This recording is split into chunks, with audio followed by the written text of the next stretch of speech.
Saya sangat menghormati ulama-ulama, tetapi saya hilang hormat pada ulama politik kerana nas Quran dan hadis yang sama, terjemahannya sama, tetapi tafsiran pagi lain, petang lain, malam lain, besok lagi lain.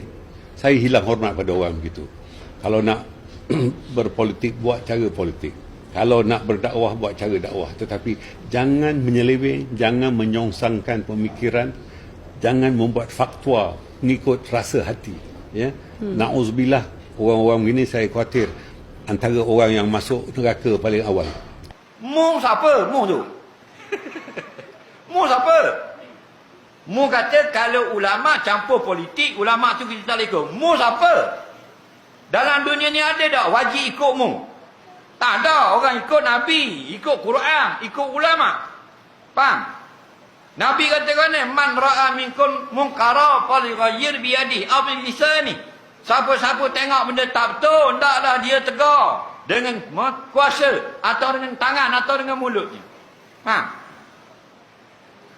Jadi ulama mana pun kalau benda tak betul, sama dari segi politik ke, dari segi sukan ke, dari segi hiburan, wajib capur tangan. Tak boleh berdiam diri. Faham? Itu je. Kena ikut agama. Lepas tu ulama ni dia ada ulama haraki, dia ada ulama tarikat, ada ulama tasawuf, ulama lughah, ada ulama tafsir, ada hadis, ada bidang masing-masing. Tahu tak?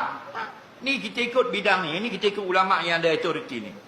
Nah, lepas tu kita dulu tak ada mufti, sekarang ada mufti, benda yang bid'ah mufti ni. Tapi wajib dah kita ikut. Kenapa? Kerana nak menjelaskan hukum di kalangan rakyat. Tak? Mu kata kalau ulama campur politik tak ikut. Mu siapa? Siapa nak ikut mu? Mu orang sesat. Mu ikut orang kafir laknatullah, nak menjauhkan ulama daripada memberi teguran kepada pemerintah yang melakukan kezaliman. Itu je. Tak ada peduli.